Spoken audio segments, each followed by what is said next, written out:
Kalk, Schweinefett, Petersilie, Matjes, gutes Gewürz, Makis, Pfeffer, dann haben wir hier Salz. Das ist das Cutter-Trennmittel, was wir hier haben. Und guck mal, da steht noch zum Abtropfen der Bismarck-Hering. Kommt auch rein. Alles in die Hamburger Weißwurst. Kennst du eigentlich den Ursprung der Hamburger Weißwurst? Aus Süden kommt das, ne?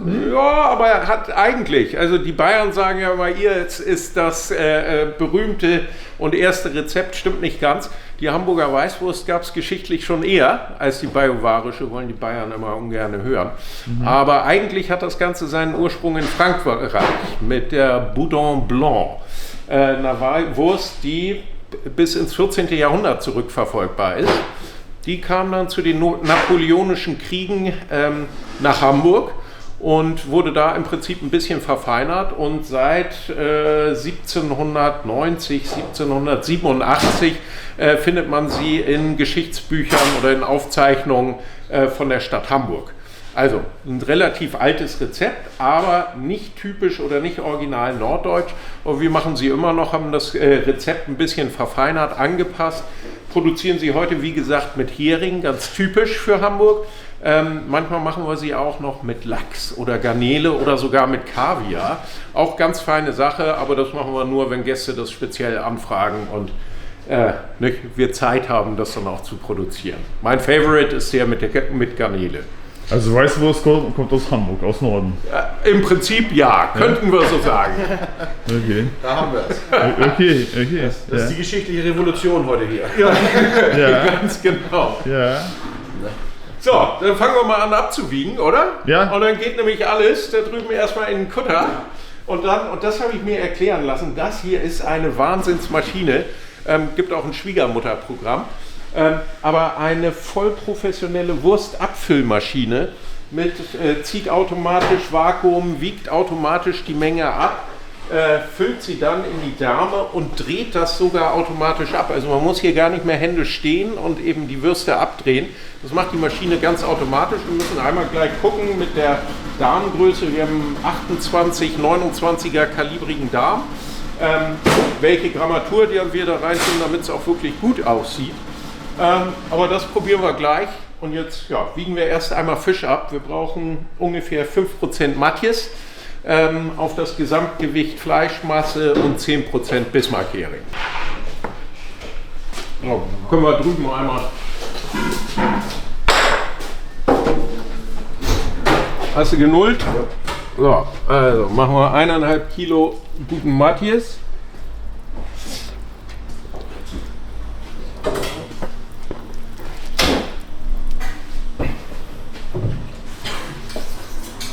So, haben wir ein bisschen geputzt, den Matjes.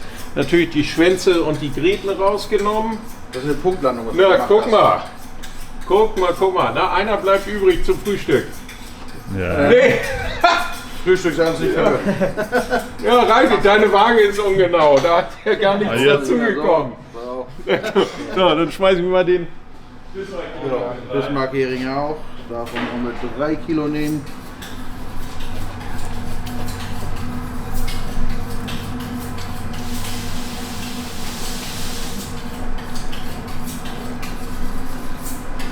So, da bleibt noch ein bisschen was zum Frühstück nach, glaube ich. Jo, ich muss euch ja ehrlich was sagen, so auch als Hamburger Junge, aber Bismarck-Hering war noch nie so richtig mein Ding. Frischer Matjes gerne, Bismarck-Hering finde ich schwierig. Auch wenn es irgendwie nachts und mit ein paar Bier auf dem Brötchen, nö, dann lieber Matjes mit ordentlich Zwiebel und Hausfrauensoße. Ja, das ist alles Geschmackssache. Das ist immer Geschmackssache. Aber Wo soll der essen? den packen wir mal, warte mal, erstmal. Stellen den erstmal hier hin und dann gucken wir nachher, ob wir den verfrühstücken. So, dann haben wir frische Petersilie, tun wir noch rein. Die machen wir nicht ganz fein, also die sollen sich schon ein bisschen dann in der Wurstmasse noch absetzen. Ganz wichtig zum Kuttern ist natürlich auch immer das Eis.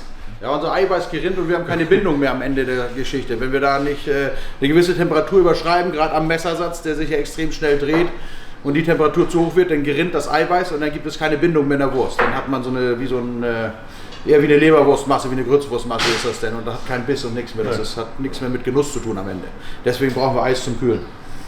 Ne? So. Ja, wollen wir Dann loslegen? lasse ich mal, ich habe keinen Führerschein für die Maschinen, deshalb lasse ich euch das mal machen. Wir fangen an und geben das Kalbfleisch und das Schweinefett in unsere Maschine. Das Fett haben wir gefroren, weil das besser ist, auch für die Temperatur noch mit. So.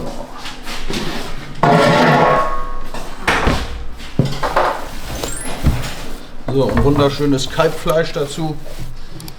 Im Original, auch in der Münchner Weißwurst, es wird mit Kalbfleisch gearbeitet, aber das wird in großen Produktionen heutzutage häufig vergessen, dass da Kalbfleisch reingehört und man findet es dort nicht wieder in der Wurst.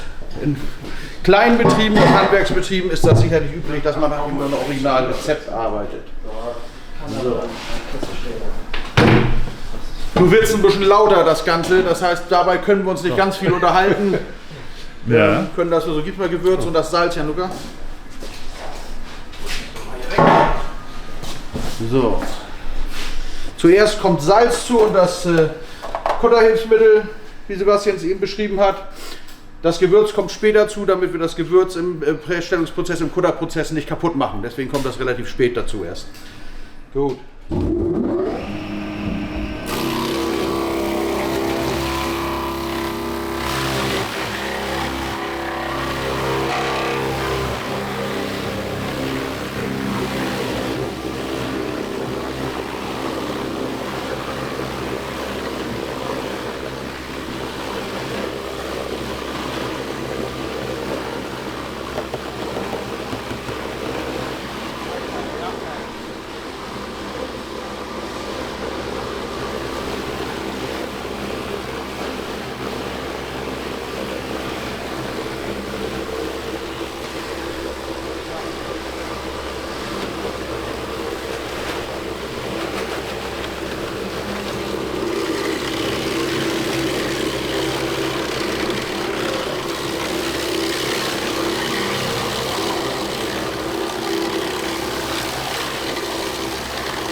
So, jetzt stoppen wir das zwischendurch einmal.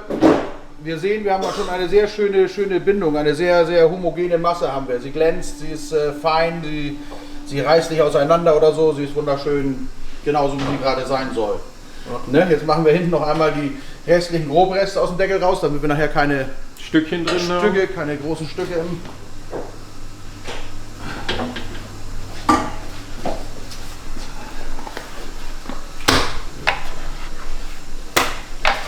Ne? Immer schön aufpassen, weil hier 6 wunderschöne scharfe Messer sitzen. Oh ja. Wie oft schärft ihr die? In der Tat so abziehen eigentlich vor jedem Arbeitsgang, vor jedem Tag der Arbeit, sage ich mal. Und sie sind jetzt gerade einmal spezial geschliffen mit einer Härtung versehen worden, was ich gerade ausprobiere. Dadurch soll das also mindestens ein halbes Jahr oder Jahr scharf bleiben. Da gibst du sie aber weg. Da gibst du sie weg. Ja. Ja, es ist wichtig auch, dass sie gleichmäßig geschliffen sind, weil sonst hat das Ding ja eine Unwucht und läuft nicht mehr. Ja. Dafür drehen die zu schnell. So, das lassen wir jetzt noch unterarbeiten, was wir hier haben. Dann werden wir gleich den Fisch dazu tun. Ja. Und dann etwas später kommt noch die Petersilie dazu. Und dann ist unsere Masse eigentlich schon fertig für die Wurstfüllung. Ja, wunderbar.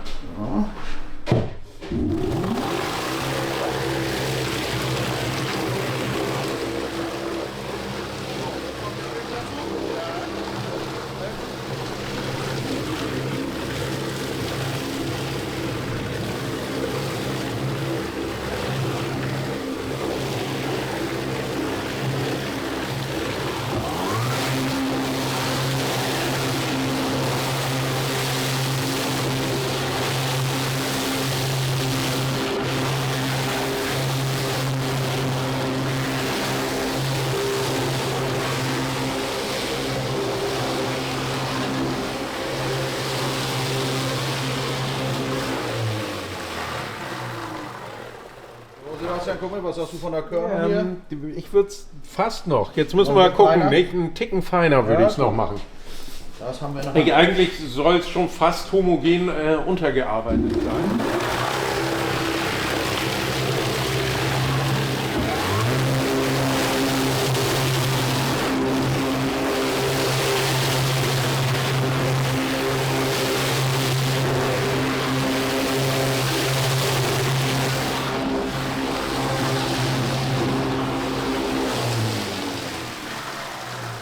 Das sieht doch schön aus. Das ist, glaube ich, gut, ne? Ja, Dann machen wir jetzt die Petersilie da rein. genau.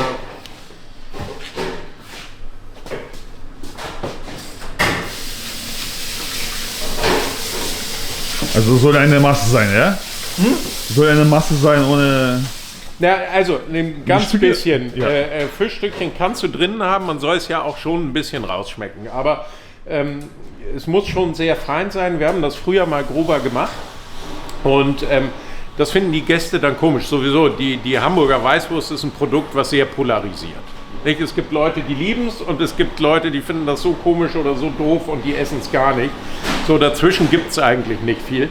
Nicht? Und deshalb machen wir den Fisch schon ein bisschen kleiner, dass du es eben nicht als richtiges Stückchen drin hast, dass man aber schon so dieses, nicht, du beißt mal drauf und dann kommt eben ein bisschen fischigere Note raus. Das ist schon gewollt. Genau. Wir machen Petersilie.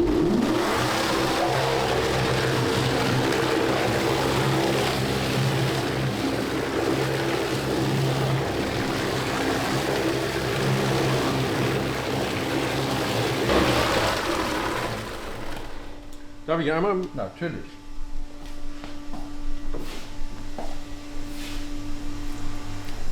Aber merkst du schon, der Fisch kommt ganz schön durch, ne? Ja. Der richtige Koch und der richtige Fleischer probiert, was er hergestellt hat, bevor es gebrüht wird. Du musst ja. Nein, ich meine, dann nachher hast du irgendwie Ja, da Genau.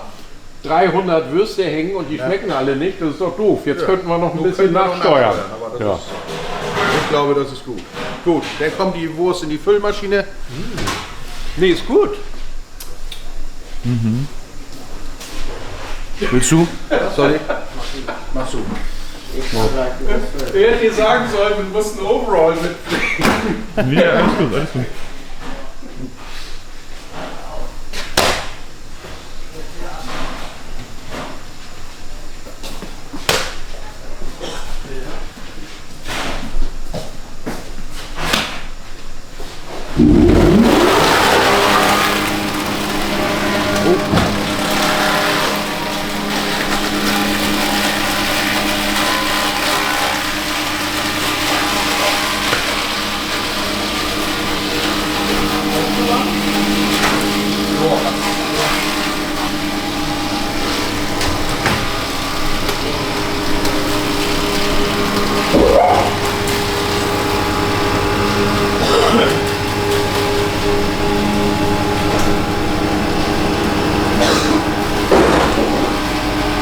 Und das ist halt toll, nicht? Wenn du solches Equipment hier hast, dann geht das super schnell und super gut. Wir haben immer wieder auch mal Ansätze testweise mit der KitchenAid, mit dem Mini-Fleischwolf da drauf und so gemacht. Und das dauert natürlich alles Stunden und dann kriegst du da irgendwie 10, 20 Würste raus und hast 3 Stunden gearbeitet. Nicht? Und das ist tolles Arbeiten so.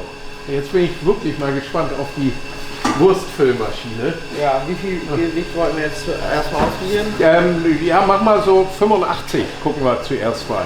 Ich habe da ein ganz gutes Gefühl und dann gucken wir mal, ob das gut ist. So, 85 Kubik. So, dann haben wir hier noch eine Besonderheit, nämlich guck mal in die Eimer rein. Da sind die Därme drin.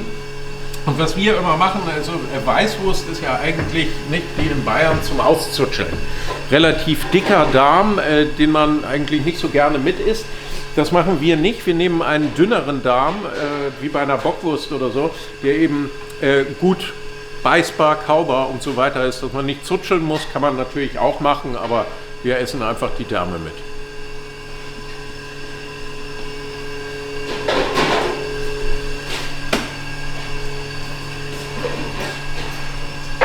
Jedes kostbare Gramm von der Wurst wird rausgekratzt aus der Maschine, Das finde ich super. weil jedes Stück Fleisch und jedes Stück Fisch ist es wert, zur Wurst zu werden und nicht zu verkommen.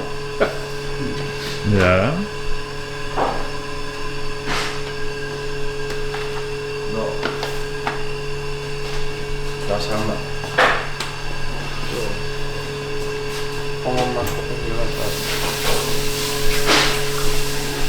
Aha.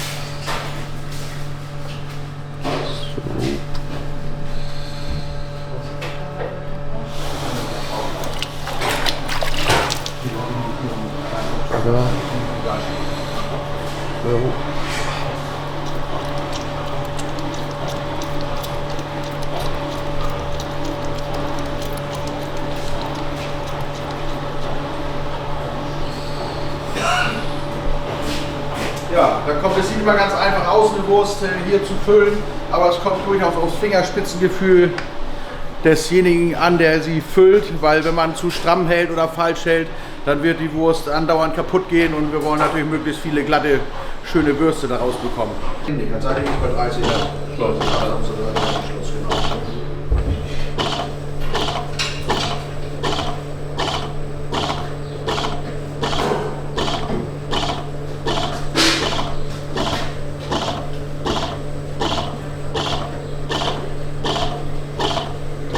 Ist doch echt.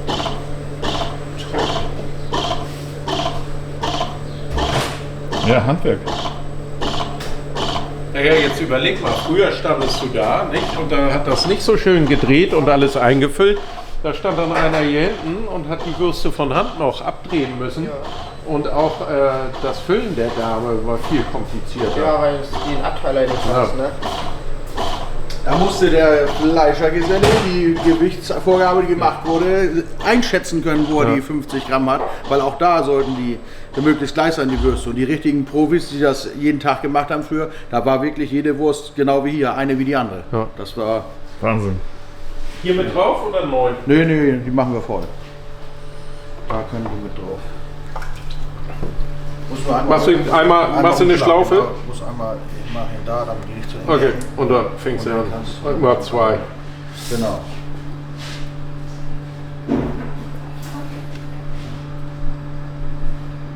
Nee, Nee. ja. Oh. Jede Affenschaukel kostet 5 € hier, das sage ich dir jetzt schon mal. Ja. Ja. Sachen, die man nicht jeden Tag tut. Hier.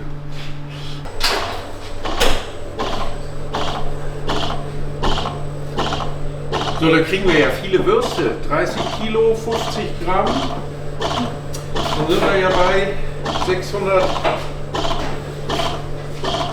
Würsten. Hast du genug Gramm da? So, 30 Kilo, 2, ja.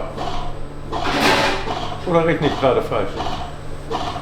Du hast 20 auf dem Kilo, 600. Ja, richtig. Ja, so rechne ich falsch. Alles gut. Haben wir genug Darm da? So. Theoretisch müsste es ungefähr so, wir haben ja 35 Kilo Gesamtgewicht, wir haben ja 35 Kilo Gesamtgewicht. ist sogar Der mehr. Fisch oben drauf, genau. Und eigentlich musst du so um die 30 Kilo, brauchst du so 100 Meter Darm für. Kann man ja Ja. grob sagen. Also machen wir heute 100 Meter Wurst. Okay.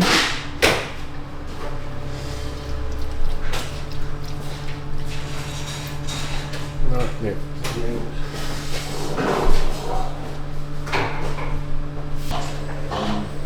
Ja. Könnt ihr mal eben Folgendes machen. Wir nehmen eine kleine Probe und brühen uns die im Topf eben ab. Ja. Damit wir eine fertige gleich mal hier haben, weil die Du, das Anlage klingt dauert super. erst eine Stunde, das Ganze. Ja, wenn das nicht zu viel Aufwand für euch Nee, ist, das ist sehr, kein sehr Aufwand. gerne. Das machen wir mal eben. Ne, damit wir gleich mal eine kleine Kostprobe hier haben, während Ja. ihr hier ist. Machst du mir ein kurzes Ende, du mit Zehenschublade.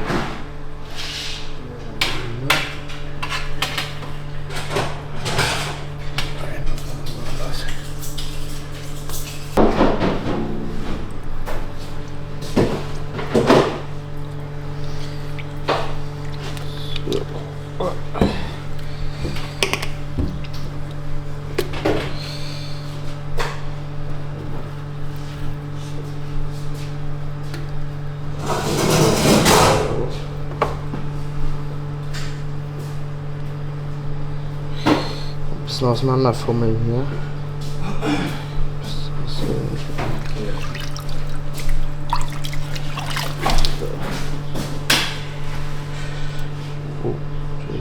So. Oh nee, oder?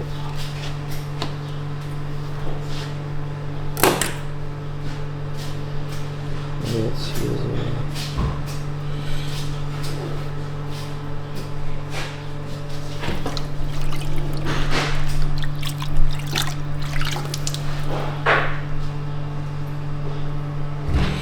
So, jetzt.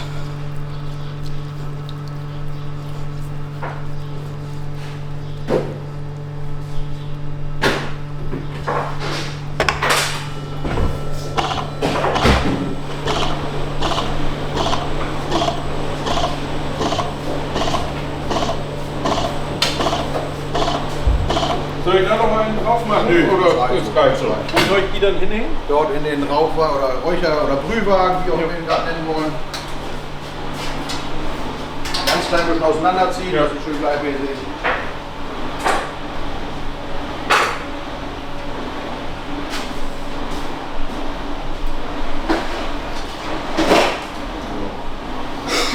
Sieht gut aus.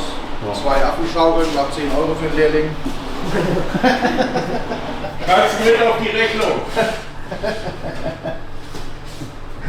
Das ist immer. Ich finde es ja toll, wenn man Sachen so oft und so lange gemacht hat, dass es sozusagen im Schlaf funktioniert.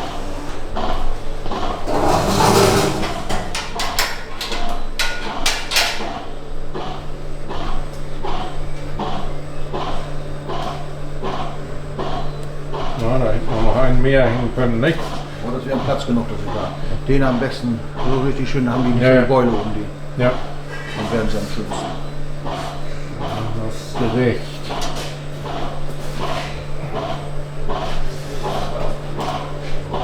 Und ich finde es natürlich auch toll, immer wieder in neue Betriebe zu kommen, weil du siehst dann natürlich Sachen wie hier diesen Ofen oder eben wie gearbeitet wird und das bringt einen natürlich dann auch immer auf neue Ideen. Und das ist auch ganz schön, nicht? Und es riecht überall anders, dann kommt man gleich auf neue Ideen für Gewürzmischungen und was können wir mal anders machen oder was müssen wir mal ausprobieren. Also was ich schon gesagt habe, was wir mal machen müssen, als nächstes, das haben wir in der Tat noch nie getestet, ist die Weißwurst, wo wir den Bismarck-Hering, den ich ja eh nicht so gerne mag, dass wir den einfach rauslassen und nur mit schönem Matjes arbeiten. Und dann könnten wir auch mal gucken, dass wir einen es gibt ja roten Matjes, einmal einen Sherry Matjes, der passt nicht dazu, aber vielleicht einen Matjes nehmen, der in rote Beete eingelegt ist. Das könnten wir auch mal gucken. Dann matchen wir so ein bisschen auch diese rosa Farbe vom Kalbsbret. Wahrscheinlich wird es dann beim Brühen, auch die Wurst wird ja nachher so ein bisschen gräulich. Du meinst jetzt andere Male, also jetzt... Ja, nicht heute. Heute in Zukunft. Also experimentieren. Dass wir das einfach mal testen, bist du auch gerne eingeladen, wenn du kommen willst. Aber da rappelt dann bei mir immer gleich der Kopf, wenn ich sowas sehe und ich überlege, was können wir eben verfeinern, verbessern. Und das ist ja das Tolle am Kochen. Das ist ein sehr kreativer Prozess. Und auch hier Wurst machen, ein ultra kreativer Prozess, weil du ja theoretisch alles machen kannst. Wir können die Zeit nicht abwarten und haben uns eine kleine Kostprobe Ja. vorher schon mal gebrüht, damit wir auch sofort wissen, was wir hier Schönes produziert haben. Ja. Hätte ich eigentlich ein Glas Senf mitbringen müssen. Wir brauchen süßen Senf, oder welche Senf nimmst du dafür? Wir machen unseren eigenen Senf dafür. Das ist eine Mischung aus süßem und scharfen Senf und wir tun für die spitze scharfe Note noch ein bisschen Meerrettich mit rein und Honig. Auf der anderen Seite ist gekörnt. Das ist So, und das ist so eine Mischung, die harmoniert gut mit dem Fisch, passt hervorragend zu unseren Frikadellen und ist halt was Besonderes. Ich kann jetzt tatsächlich nur den Original Rindelmeier Senf herhauen. Ach, wenn du ein bisschen hast, dann kommen wir ja schon dicht dran. Ja, eben. Ja. Haben wir ein bisschen was. So sollen sie sein. Richtig schön fest. Oh, toll.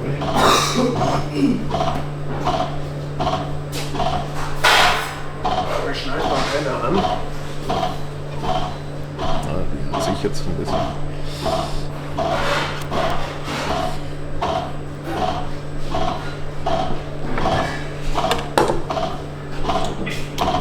Das finde ich, sieht sehr gut aus. Guck mal. Ja. Da haben wir doch schön gearbeitet. Riecht gut, so wie sie sein soll. Ne, mit der Größe finde ich es auch genau richtig. Also ein gutes Verhältnis. Hier, greif zu. Vielen Dank. Komm, wir stoßen an. Machen wir weiter. Auf die erste gemeinsame Hamburger Weißwurst. So. Vielen Dank.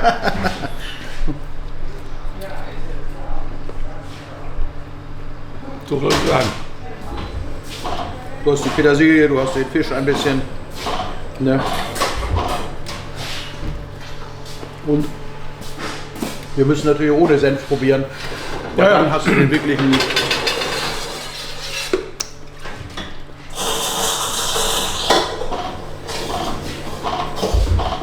Was mit euch möchtet ihr auch probieren?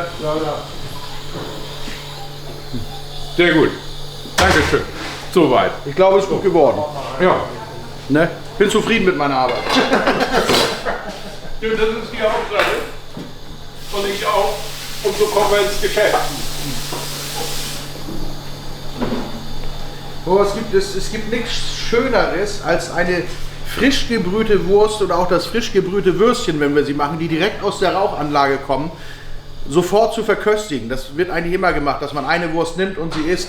Und es gibt keine Wurst, die besser schmeckt als die ganz frisch gebrüht ist. Dieser Genuss ist vielen Menschen vorbehalten, bei denen können nur wir erleben diesen Genuss. Jedes Mal, wenn wir es so wunderschön produzieren. Aber wie machst du es mit dem Spülen hier? Einmal dann hier auf und dann. Hast du hier leer oder? Ich habe auf Spülen gedrückt. Auf Spülen hast du, auf Reinigen hast du gedrückt. Und sind wir schon alle? Wir sind alle, ja.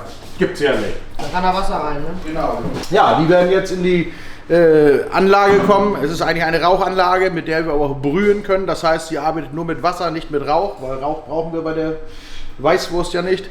Und dort werden wir sie für 45 Minuten brühen bei 75 Grad, damit sie dann durchgegart ist. Und nachher wird sie nun wieder erwärmt im Lokal. Wichtig beim Brühen ist immer auch zu Hause, die Leute fragen sich immer, warum platzt das Würstchen, warum platzt die Weißwurst? Das Wasser war zu heiß. Jedes Wasser über 80 Grad bringt die Wurst zum Platzen. Deswegen bleiben wir bei 75 Grad. Super. Haben wir alle? Schneiden wir die Enden noch ab, oder?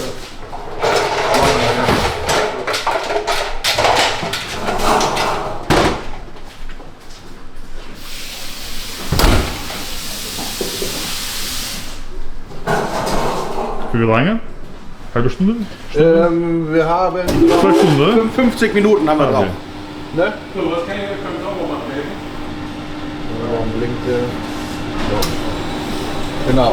50 Minuten, das macht er jetzt alles von alleine. Und die Wurst muss, wenn sie fertig ist, dann muss sie einmal mit Kaltwasser gespült werden. Weil wenn man sie so warm stehen lassen würde, dann würde sie auch anfangen zu platzen eventuell, weil sie sich noch weiter ausdehnt und sie wird schrumpelig am Ende. Und so bleibt sie richtig schön prall und stramm, wenn wir sie mit Kaltwasser duschen am Ende des Brühvorgangs. Ja, da wird sie einmal abgeschockt sozusagen.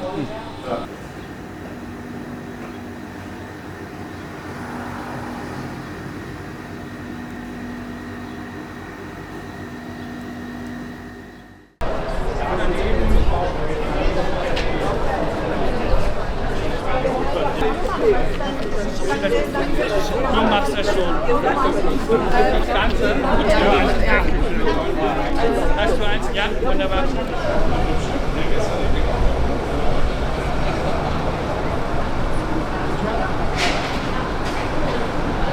100 Jahre Oberhafenkantine. Eine schöne Geschichte, ein schönes schiefes Häuschen und eine ganz, ganz tolle Zeit, die ich hier schon haben durfte. Ich möchte mich als erstes bei den vielen helfenden Händen bedanken, die uns über die Jahre begleitet haben und geholfen haben. Ganz vorneweg unsere Mitarbeiter. Diese gilt es heute ganz besonders zu feiern, weil ohne die wäre dieses alles überhaupt nicht möglich. Und ich bin ganz stolz auf unsere Mitarbeiter, auf meine Mitarbeiter, weil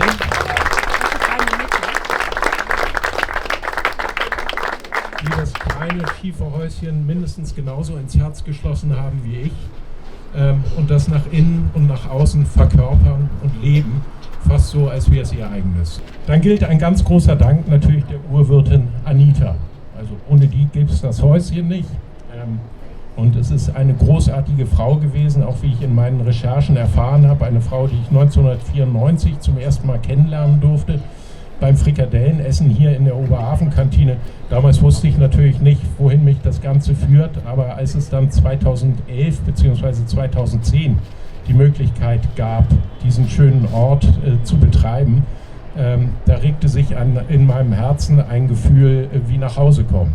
Und deshalb kann ich auch eigentlich immer nur sagen, ich habe nicht die Oberhafen-Kantine gefunden, sondern dieses Gebäude hat mich gefunden und Anita, die uns hoffentlich oben im Himmel zuguckt.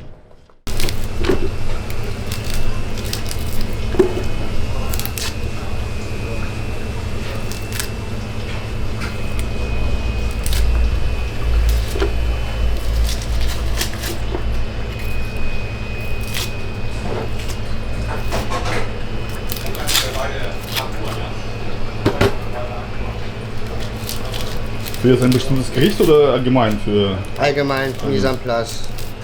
Für Zwiebelringe, Zwiebelstreifen. Jeden Tag. Jeden Tag.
Stefan.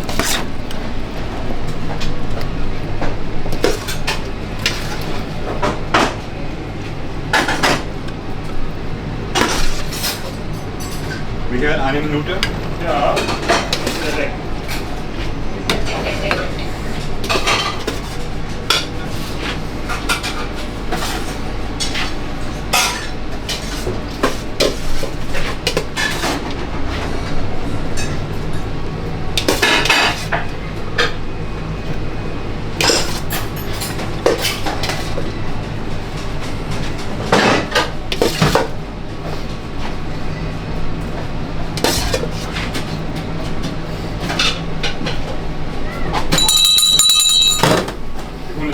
Fehlt noch.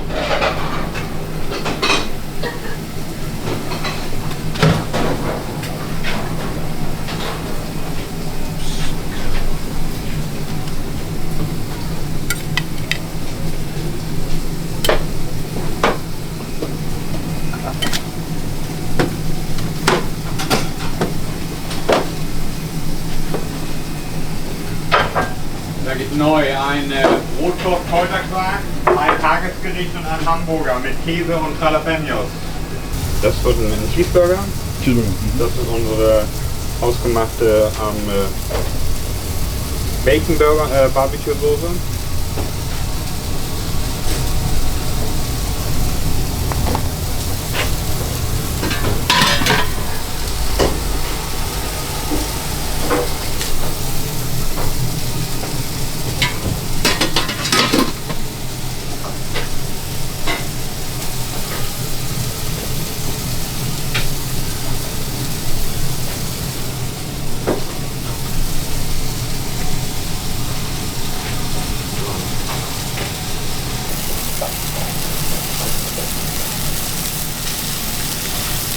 Ein bisschen Schwung.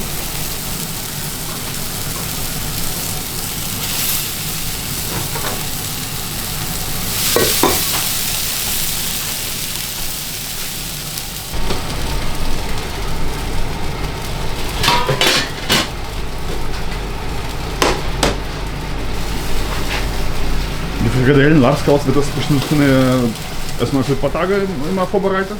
Für eine Woche? Zweimal in der Woche wird, Zweimal in der Woche wird produziert für das Ganze, genau. Also heute nicht. Nee, heute nicht. Heute ist eigentlich, jetzt ist es noch einigermaßen ruhig, aber Samstag ist eigentlich schon mit einer der stärksten Tage. Ja. Also einmal Röstkartoffeln bitte für den Burger. Mhm. No problem.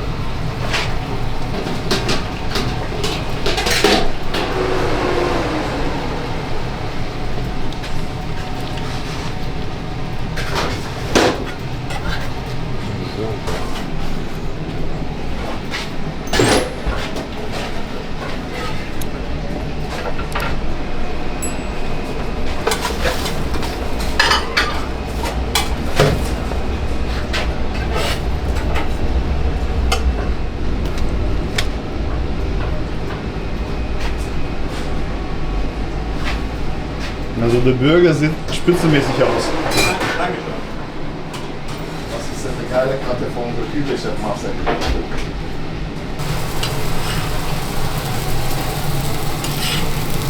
Das ist unser hausgebackenes Brot.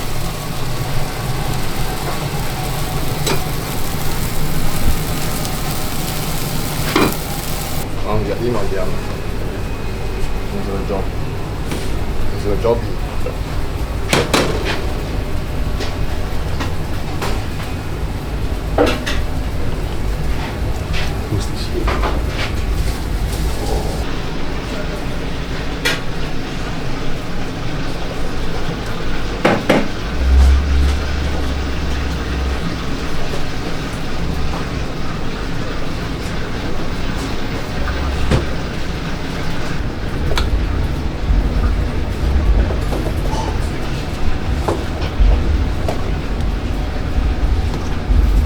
Bratfisch?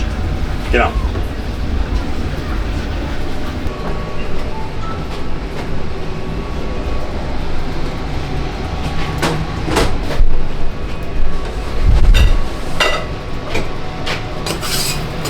Einmal bei der langen Tafel 38 der hinteren Dame geben. Danke.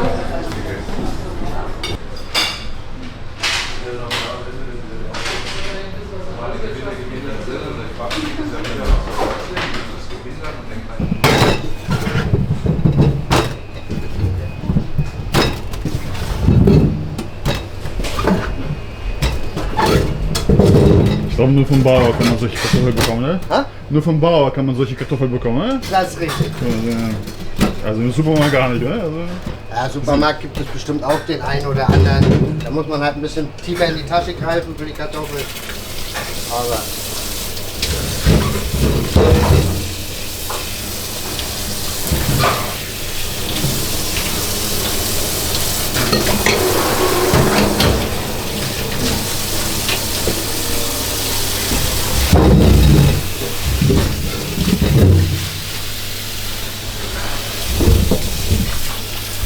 also die wasche ich 2-3 Mal jetzt, bis das Wasser richtig klar ist drin. Dann sind sie sauber.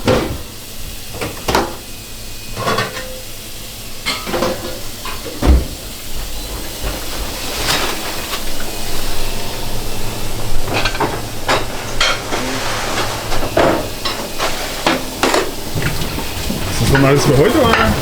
Gar nicht, oder? Das ist jetzt nochmal nachproduzieren für morgen wahrscheinlich nochmal, damit wir dann quasi noch Backup haben.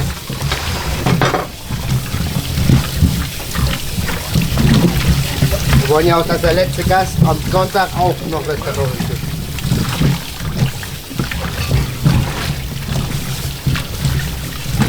Ja, heute ist ja auch bis 22 Uhr. 20 Uhr. Morgen ist von 12 bis 17 Uhr warme Küche.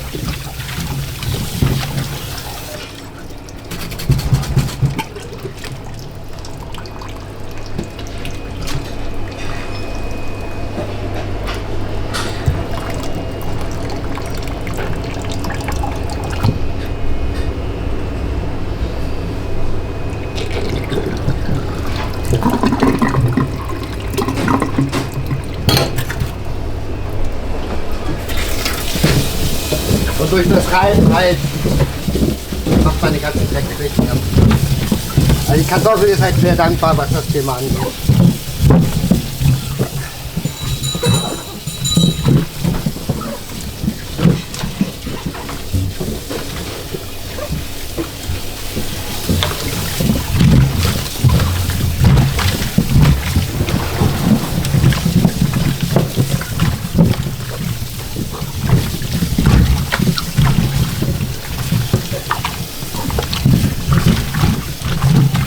Richtig mit Kraft, oder? Naja, bei der Menge, die wir machen, natürlich. Also wenn du zu Hause natürlich weniger, du hast ja maximal so 2 Kilo oder so. Oder 1 Kilo, die du privat machst. Da geht das auch relativ schneller. Und so viel 10 Liter? 10 Kilo? Das sind jetzt 12,5 Kilo. Das andere waren ja auch, also das ist ja 25 Kilo Sack.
Reif.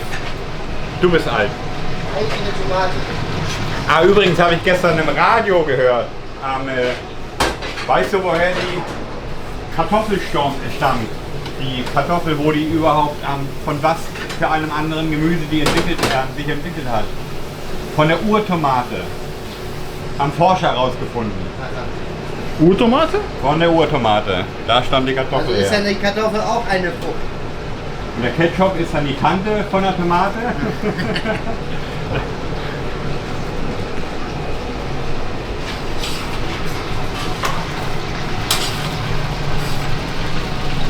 Das wird unser Hamburger Rundstück. Das kommt gleich alles in die Soße rein, richtig getränkt in Soße. Das ist ein Klassiker in Hamburg. Bratsoße? Das ist eine Bratsoße, genau.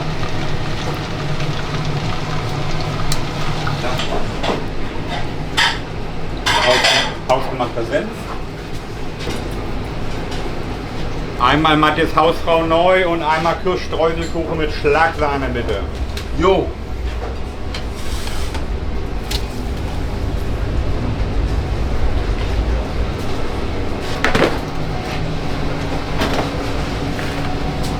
Einmal Lapskaus, einmal Weißwurst neu.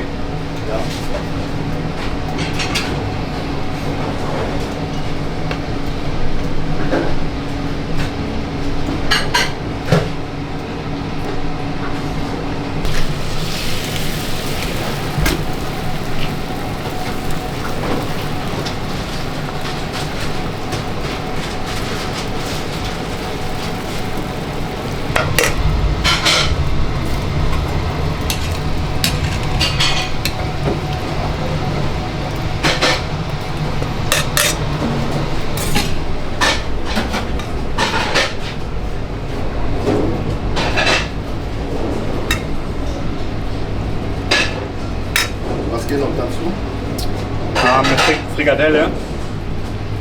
Können wir jetzt anders. Ja, bitte. Und Lapskaus. Lapskaus mache ich fertig. Das habe ich bis jetzt nicht gesehen, dass das ganze Brötchen in Bratensoße getränkt wird. Genau, Ja? das gehört so.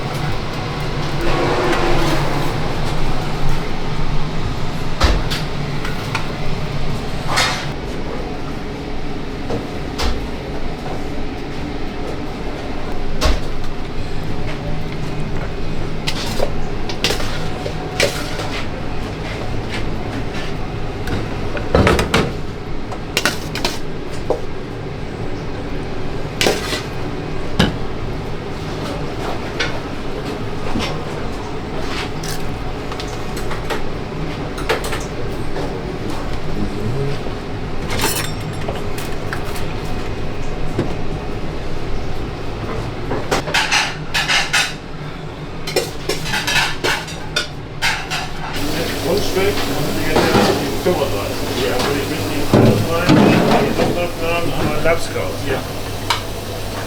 Und der kommt an. Der geht mit dem anderen Lapskaus. Genau, genau.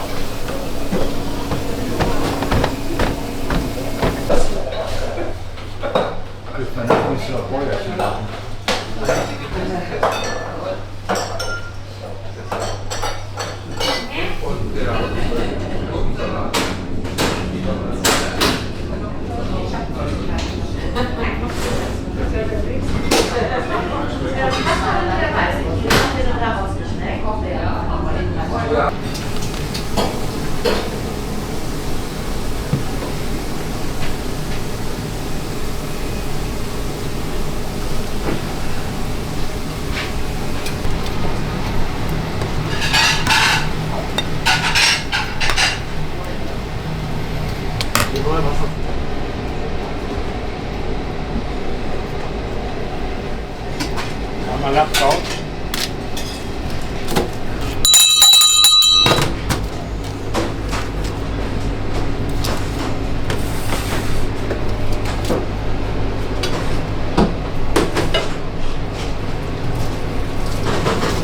Ja, noch einmal Kartoffelsaft.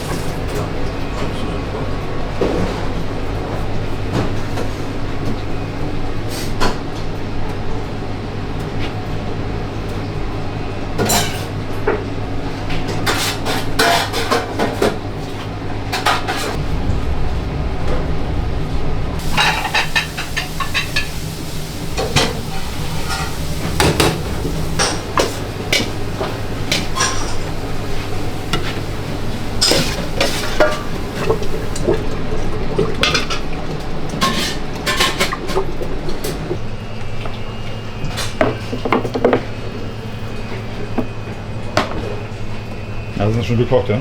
Die sind vorgekocht, genau. Dadurch haben sie ja ihren Eigengeschmack noch besser. Und dann werden sie dann gemischt mit Öl und einer Mischung. Und dann werden sie geröstet. Ja, die sehen gut aus da. Schon, wenn die schon fertig sind, sehen die sehr lecker aus. Schmecken noch ein bisschen so.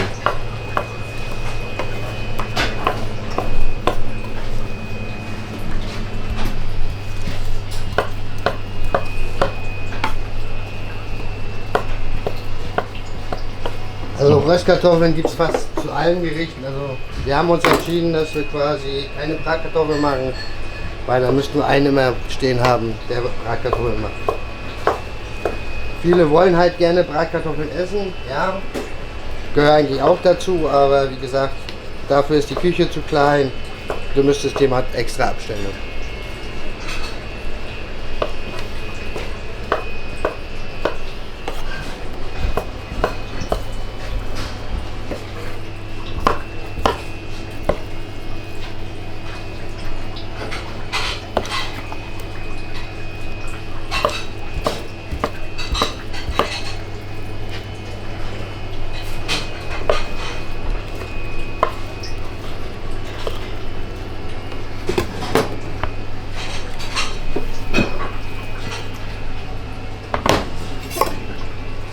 Das letzte gute Stück? Das letzte gute Stück, ja. Oder kommt noch mehr? Nee, das ist erstmal alles. Also roundabout verkochen wir einen Sack und den machen wir auch fertig. Den Für einen haben Tag. Also ein Sack, ein Tag. wir- Einen Sack mindestens. Sind ungefähr 8 Bleche was Kartoffeln.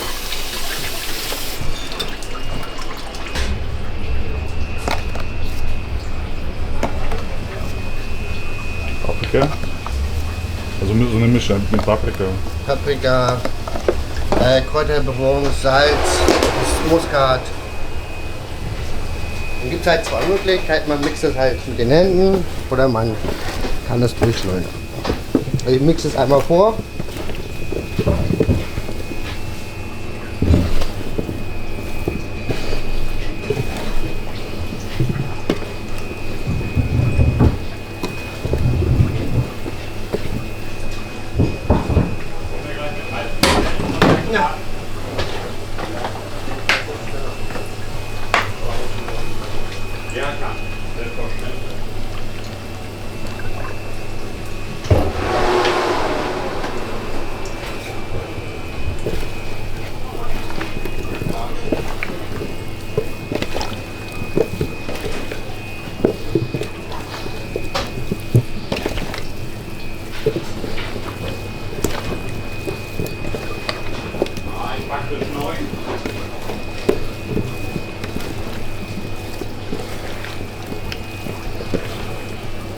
War schon immer also nicht geschälte Kartoffeln? War schon immer mit nicht geschälten Kartoffeln? Ja.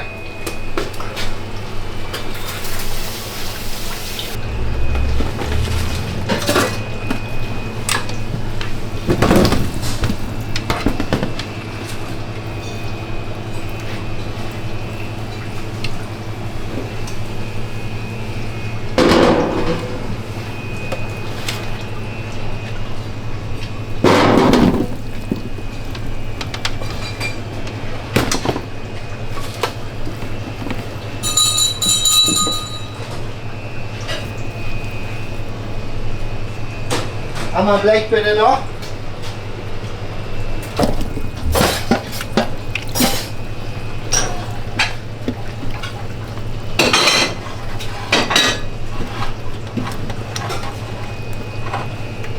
Und dann ins Ofen so 30 Minuten? 30 Minuten dann nochmal, damit die schon mal vorgeröstet sind. Damit wir, wenn wir sie nochmal warm schieben, nur noch kurz Minuten, 8 Minuten brauchen.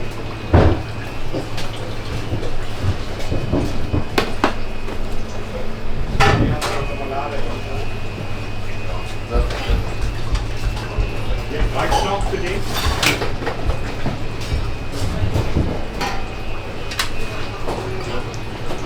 Knoblauch.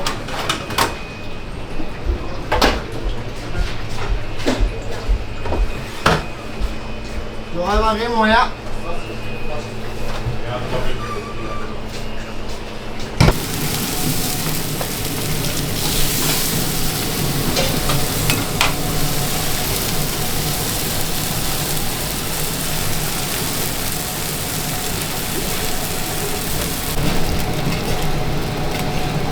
Dann haben wir Hamburger Rundstück. Genau, Hamburger Rund.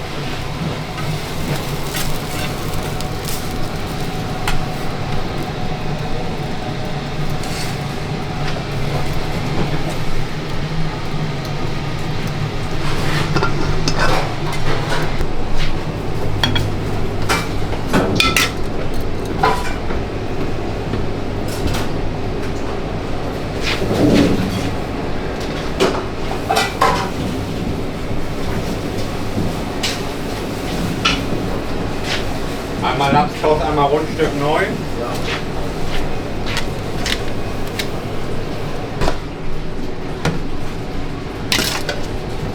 Also man kann sagen, warmer Salat. Warmes Salat. Warm. Aber kein Kartoffeln, Rundsalat.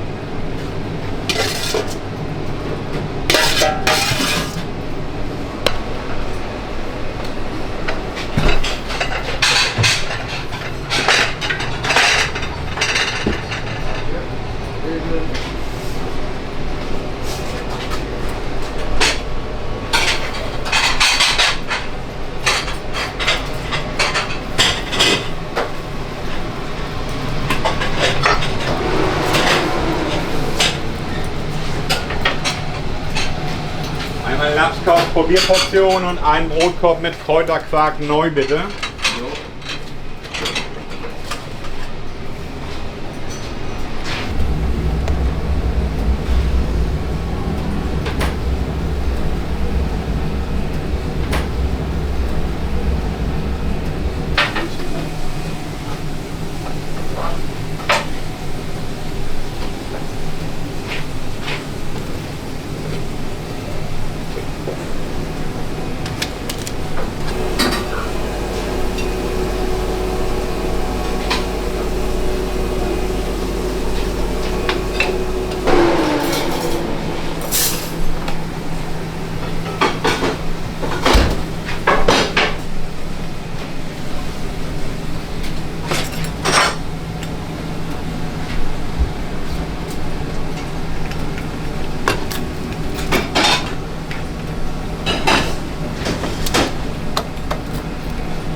Gehen wir noch zu den Rostern. Eineinhalb Würfel. Ein und einen halben. Ich versuche alle 14 Tage eigentlich so die Gerichte zu wechseln. Also nicht alle, aber halt viele.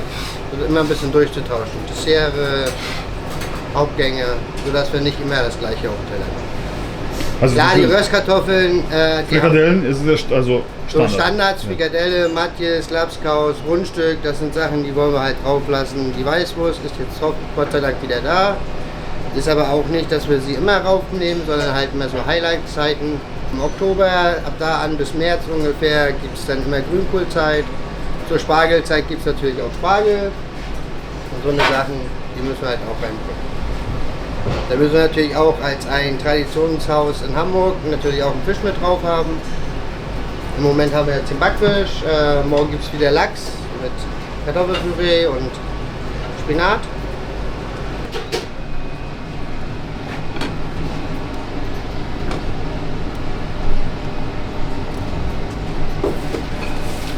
Einmal mit Röstkartoffeln und einmal mit Kartoffelsalat.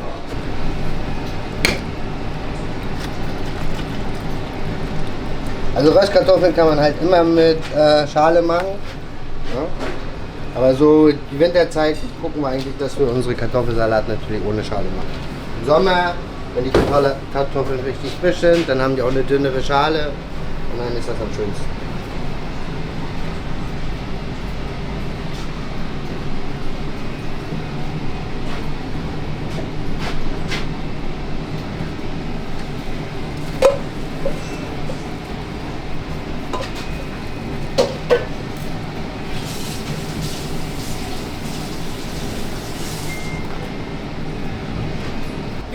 auf, oder wie? Ja, genau, wie sonst auch. Wie sonst auch.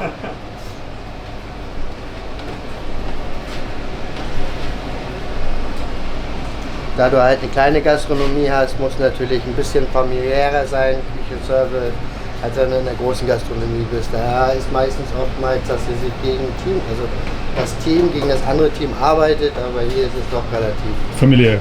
familiär. Ja, das merkt man auch. Das ist halt, Muss man auch ein bisschen, weil wie gesagt, man arbeitet hier die ganze Woche miteinander. Da sind halt nicht, wo man halt 6, 7 unterschiedliche Kellner haben, die immer wieder neu kommen, sondern da verbringt man halt viel Zeit miteinander und wenn man sich da nur auf den Sack geht, dann macht das auch keinen Spaß. Wer hat vorgestern den ganzen Tag gespült? Stefan, was hat Charlie gemacht?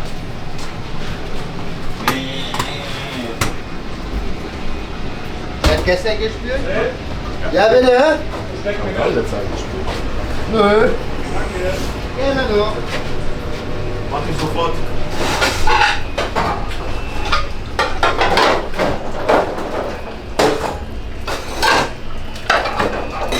Also die Treppe wird ausschließlich genutzt, um jetzt zum Beispiel jetzt bei Genau, also hier quasi morgens für uns die Ware zum Reinschmeißen und natürlich für den Service wird die Tür dann zugemacht und dann schmeißen sie ihre 50 Kilo Fässer. Okay.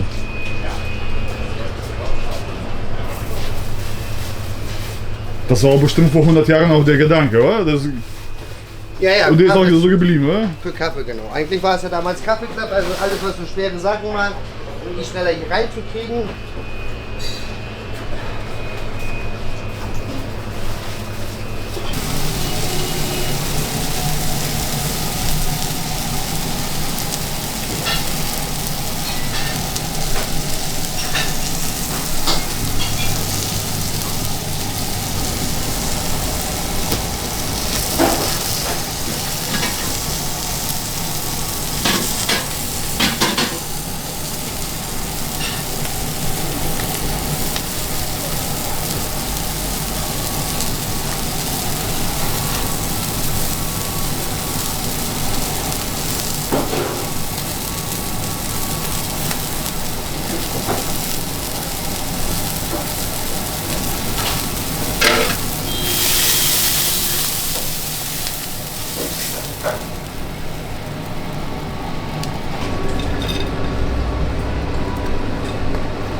Du bist selbst gelernter Koch?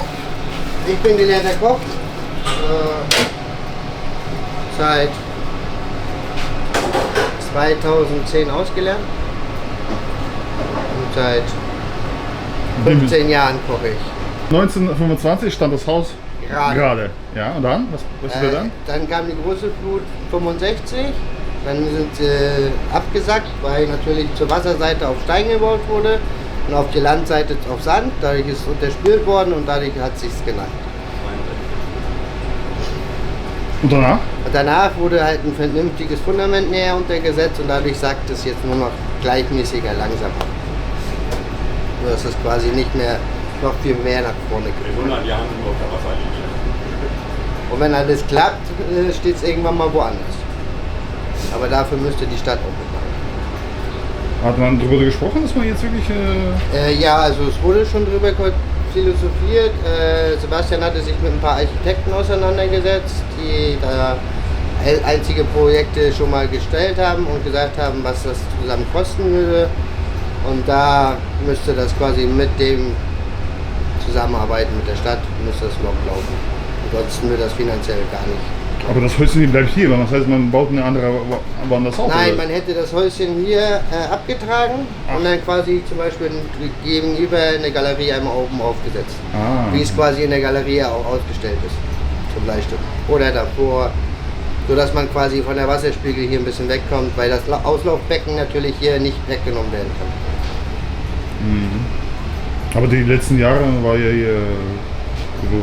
2017, 2022 und also insgesamt, also ich habe schon 3 Fluten mitgemacht in den 9 Jahren.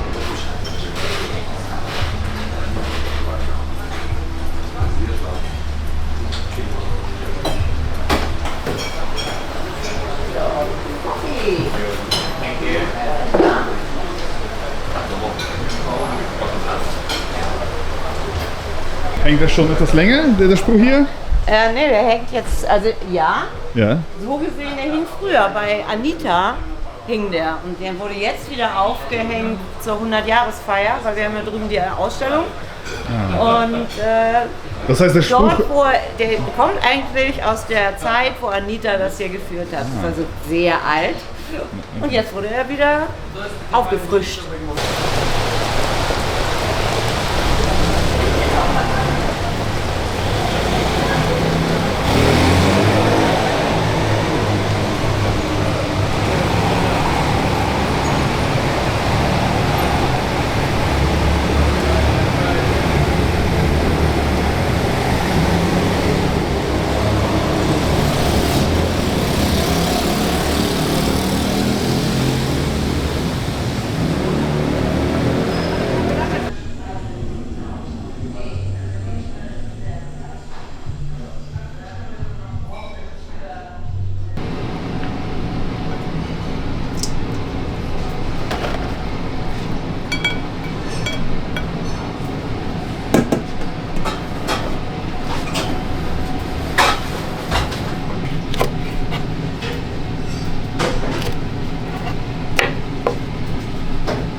Gromo?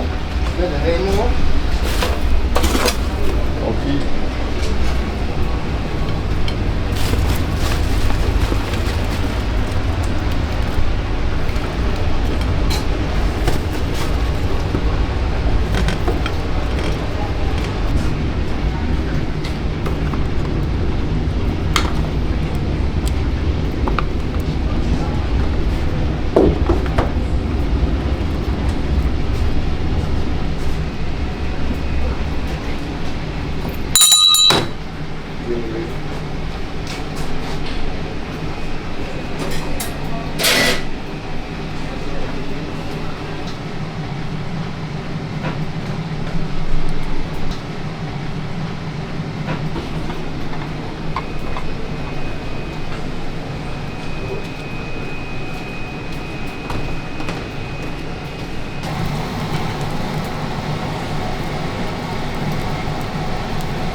Was wird das? Das wären die Armbrote à la carte. Was bedeutet? Kleine Auswahl aus unserer Karte auf das kleine Brett. Da heißt Grundstück, Lapskaus, die ganzen Komponenten halt mit drauf.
Ja.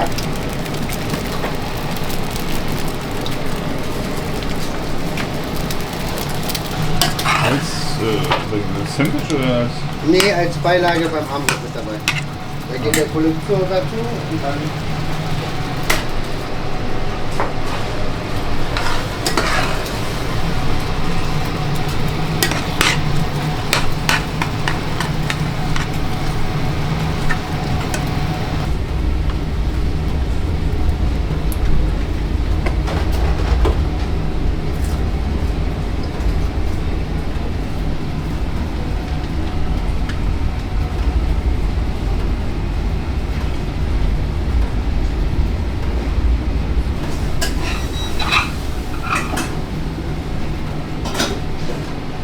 Ja, das ist ja schon Mittag und Abendbrot zusammen.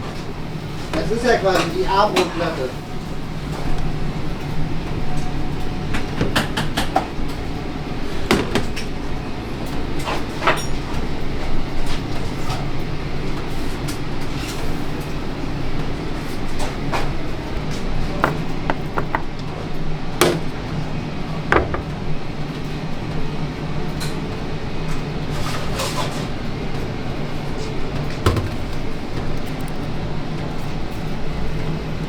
Der braucht schon einen Kaffee, ne? Der kann sich gleich die Frikadelle einfach machen. Wie viel Frikadelle auch?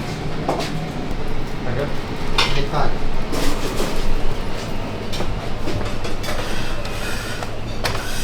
Sonntags wurde quasi ja immer der Sonntagsbraten gemacht. Und dann in der Woche haben die Fischers oder die Hafenarbeiter quasi das Ganze im Brötchen mit der Bratensoße zusammen in der Alufolie mit zur Arbeit gekriegt und haben das quasi dann gegessen. Dann ist er quasi durch die Schifffahrt halt mit nach Amerika gekommen. So ist eigentlich so die Übermittlung. Und daraus ist dann quasi der erste Hamburger entstanden.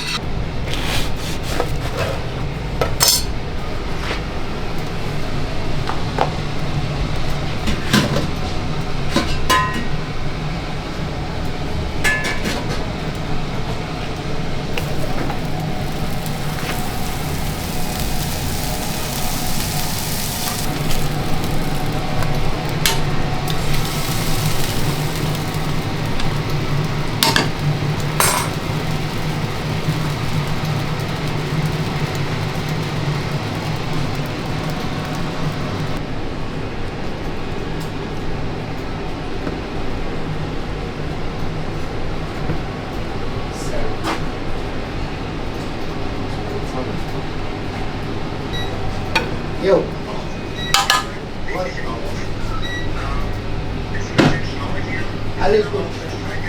Also, ich weiß, Mama hat auch jetzt anderes bekommen.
Charlie, wenn die Soße so ein bisschen dünner ist, ne, so wie sie gerade ist.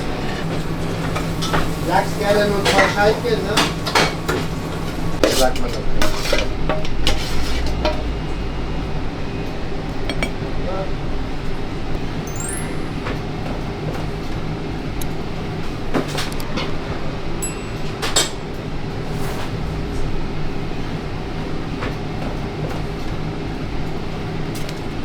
Sein abholen, bin da, muss man einmal die Kirche so. Der Vorwand, ja, wundervoll.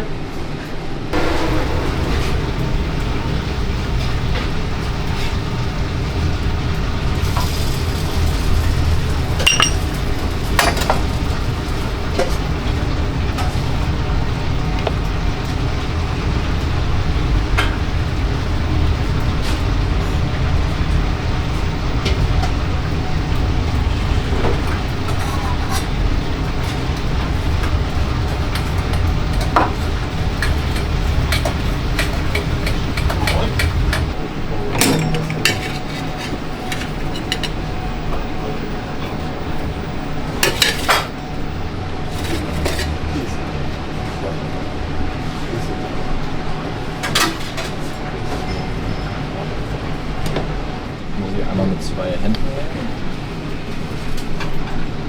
Frühstück und Kommen wir mal gleich fürs Brot.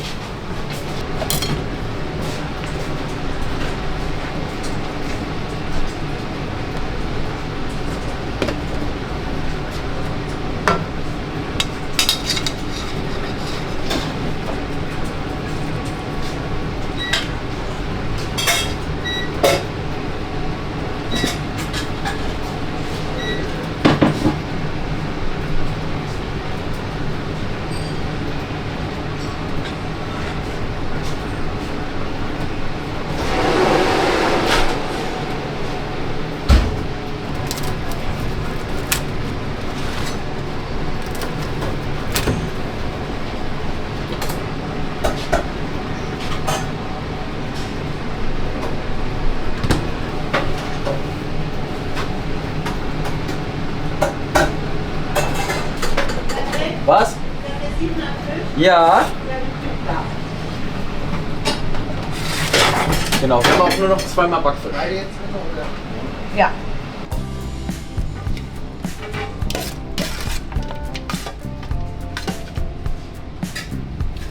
Ausfertigt wird.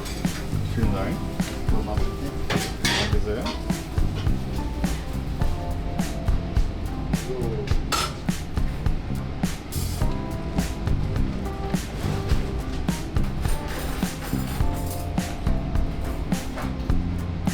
Bitteschön. Herzlichen Dank.